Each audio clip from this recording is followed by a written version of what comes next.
Hello. Welcome to Kelele za Jikoni. I'm your host, your girl, Tracy Omani.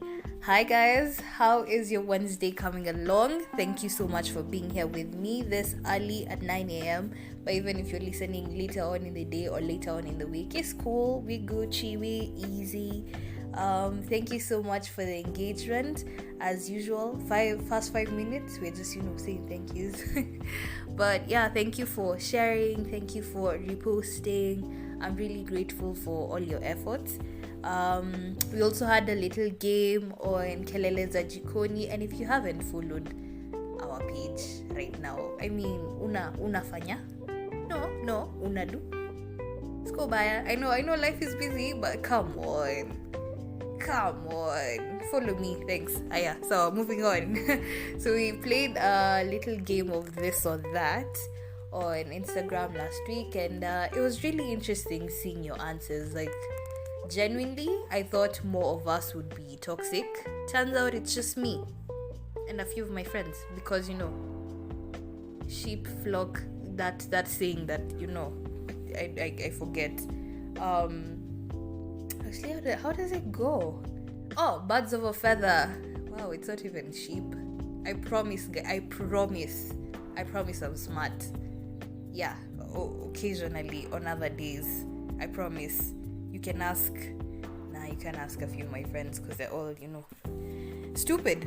Anyway, so moving on swiftly. So it was really interesting seeing your answers. There was one question where we asked if someone came to your wedding wearing a white dress, and in this situation you'd also be wearing a white dress, what you would say to that person. And most of you are saying you would tell the other person that they looked really good in the dress.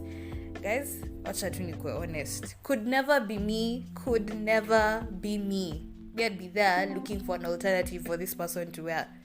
Or, they just have to leave the wedding. But then again, come to think of it, I might be okay with it, because for the longest time, I've been telling my mom that I'd wear a black dress, just for shits and giggles, and just to see her reaction, because as we have already established, I am still a toxic person, yeah? But we live and we learn, and we are growing and healing and doing the work. So hopefully one day soon I will be an adult who won't make choices and decisions just to spite people.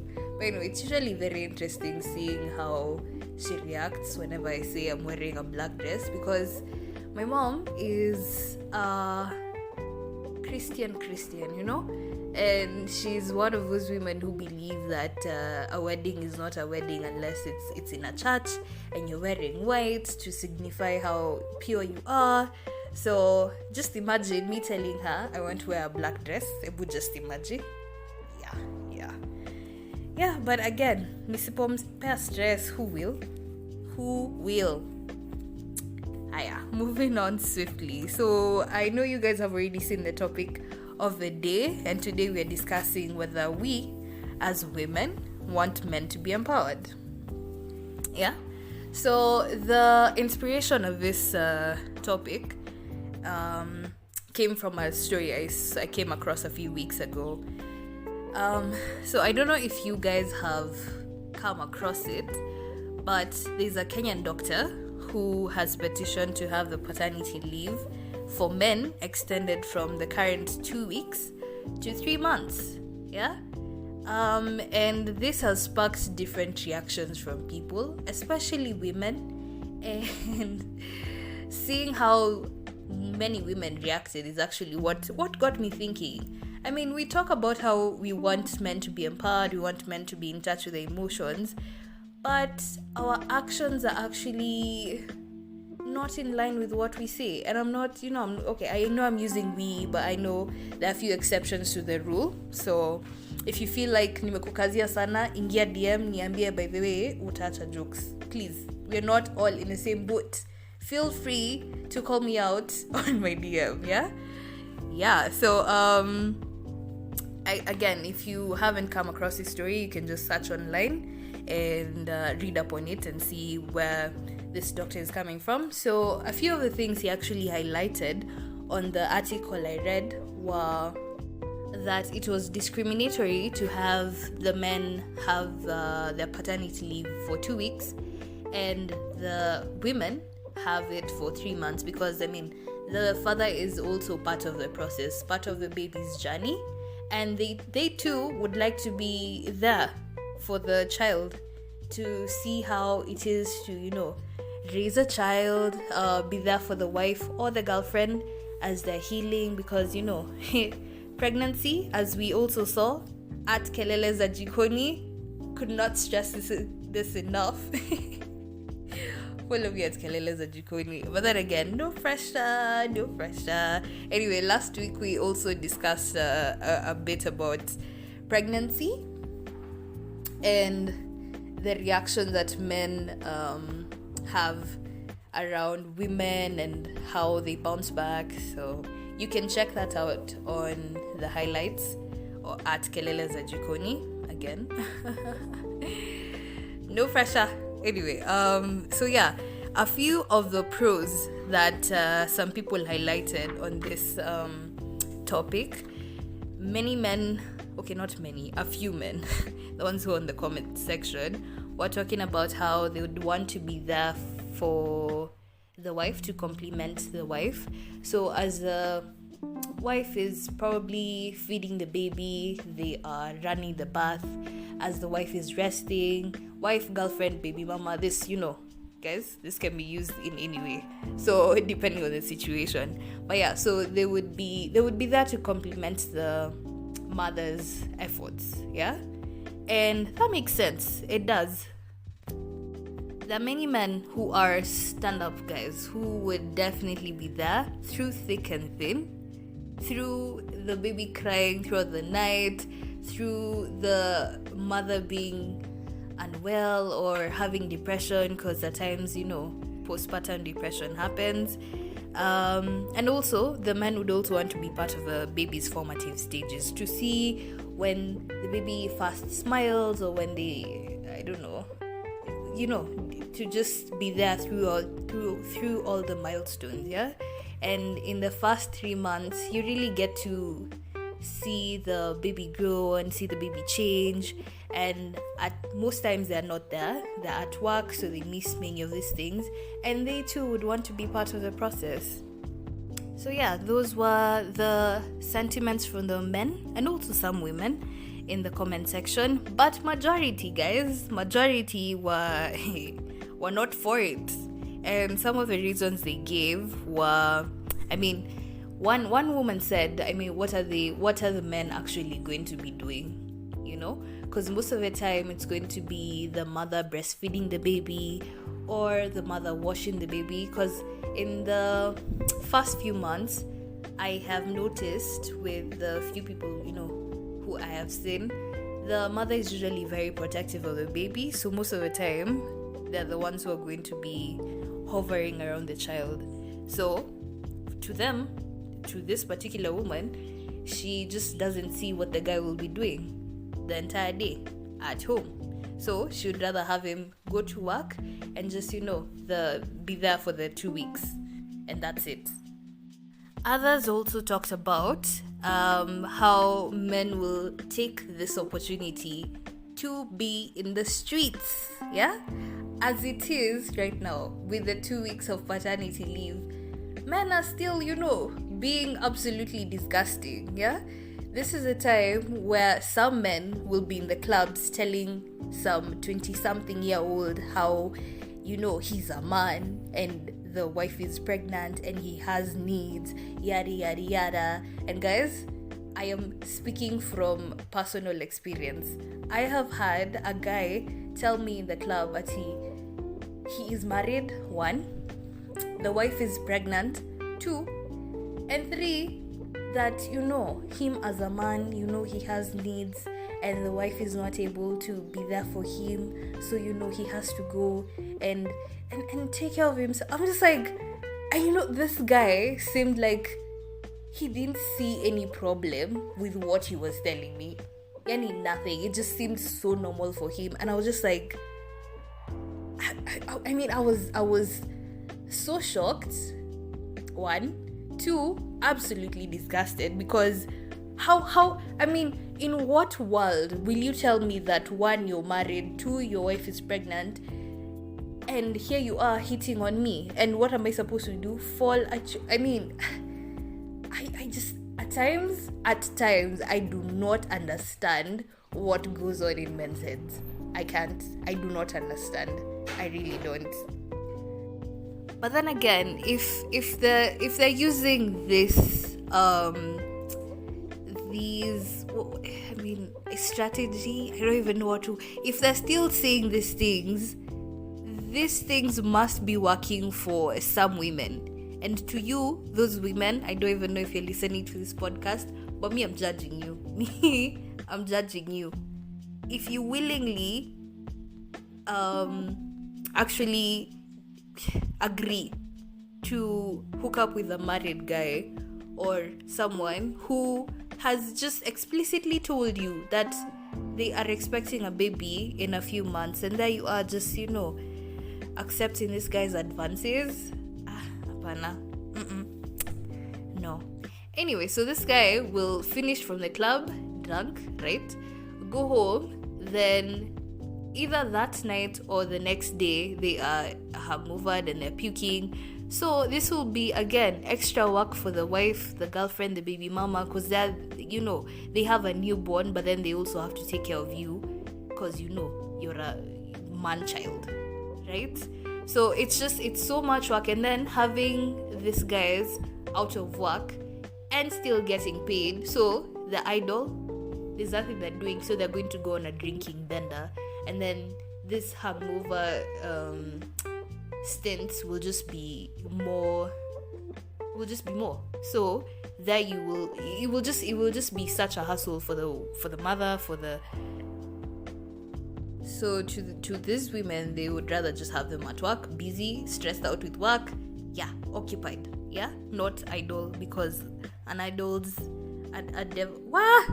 Because an idol mind is a devil's workshop, and there's also another group that spoke about employers and how this will be such a heavy burden on employers, because they will have to pay essentially a family for 3 months. And I don't know how this will impact the current job industry, because as it is, women are discriminated against. Especially, I've seen this in the hospitality industry, where women are not given positions of power such as department heads, because it is assumed that this woman at some point will get pregnant, and then they will have to leave for 3 months for their maternity leave. So employers usually prefer hiring male men, that is, to be in these positions, because they know there won't be a time where they will be out of the office for a long time. And with pregnancy, at times you don't just want one child, so you'll have probably 2-3 kids. So that time that you're out of the office is what employers are looking at. They're just like, do I really want a woman in this position? No, so I'll go for a guy. Now with this change, will we see a shift in the employment structure? I mean, how are employers now going to be?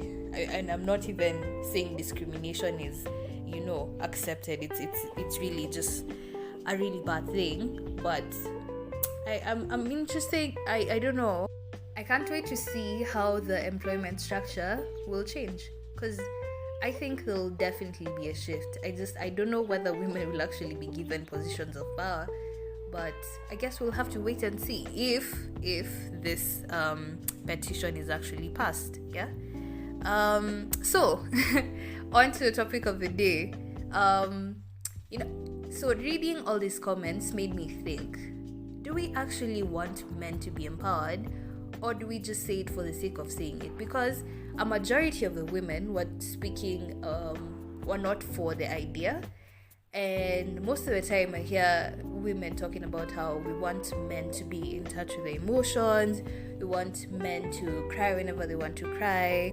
And also we talk about how the boy child has been forgotten and how we need to be there for the boy child and empower men.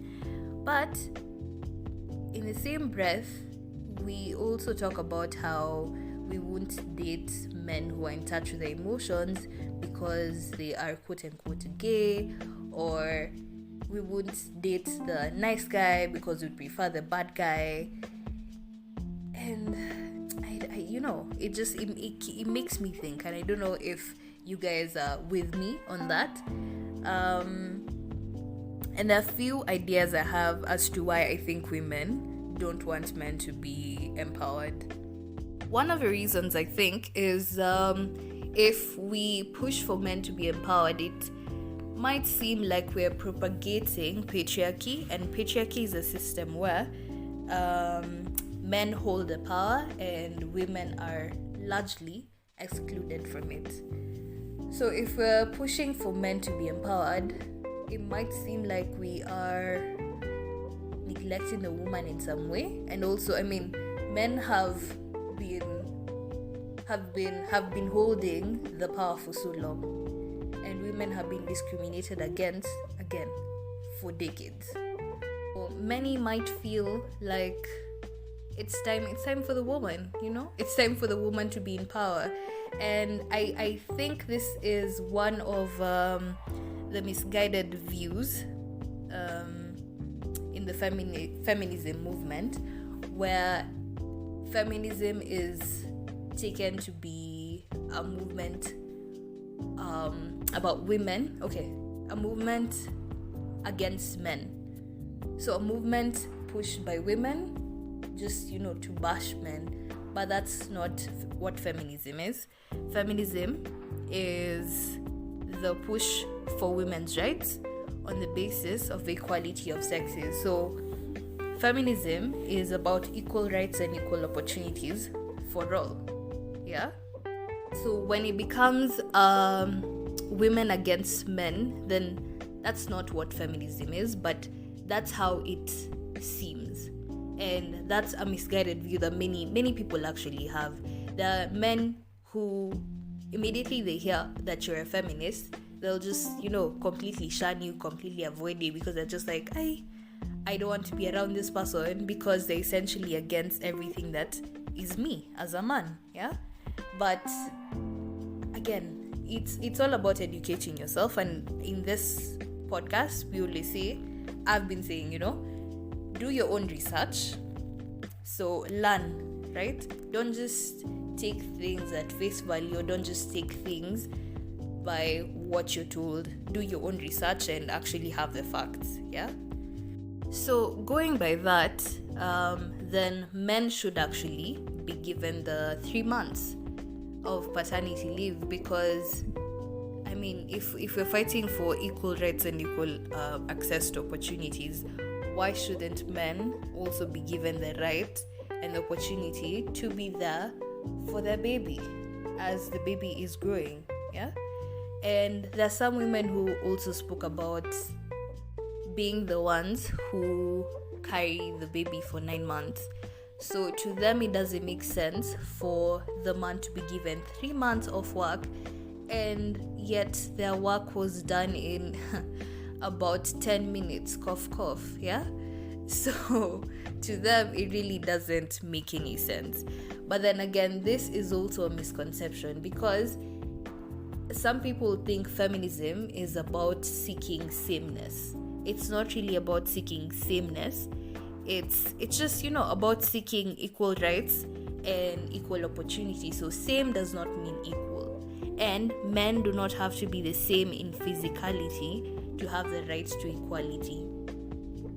So saying that the man has to, have carried the baby for 4.5 months and the woman to have carried the baby for 4.5 months for them to actually have the 3 months of paternity leave, it doesn't really hold much water, yeah, to me, that is. So initially, when I actually read this story, I was on this other side. I was just like, men should not be given 3 months for what, But then after doing my research on this topic, and that's why I advocate for, doing your own research, read, educate yourself, you really get to see your own personal biases, and then you're able to get rid of those, and you see things from a whole different perspective.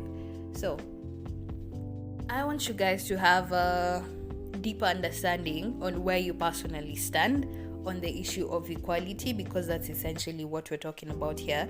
You need to ask yourself a few questions, and so I have 3 questions that you can ask yourself. 1, you can ask yourself, do you believe that women and men deserve equal rights and equal opportunities? If your answer is yes, why? Yeah? Then again, if your answer is no, why? Because you have to have reasons as to where you stand. You can't just say yes and you can't just say no, just like that. You have to have your backing. You have to have reasons to actually prove that you have your facts. Yeah. Then the other question you can ask yourself is, do you believe that it would be inherently fair to grant men access to only partial rights, while women have full array of other rights and opportunities, and vice versa? Yeah. Then the last question you can ask yourself is, what makes you mad and agitated to read in the media about men, women, and equality? So answering these questions will give you a better understanding of where you stand. But again, I will just keep on saying it. I think this should just be the mantra, probably even the topic of today. But hey, do your own research, guys. Yeah, always do your own research as you reflect on the issues discussed on this podcast, and especially on this episode. Sorry. So I think that brings us to the end of our episode for the day. I know this has been a bit of a heavy one, so I'd really want to hear your perspective on this topic, hear where you guys stand, what you guys think. So you can hit me up on the DM or the comment section on Instagram at Kelele za Jikoni. Thank you. I was just waiting for us to say it in unison. Yeah, at Kelele za Jikoni with your thoughts on this week's topic. Let me know where you stand. Really, let me know where you stand. This is an interesting one, and I don't want to just have one perspective, which is mine. So thank you so much for listening. I will see you next week on Wednesday at 9 a.m. Bye.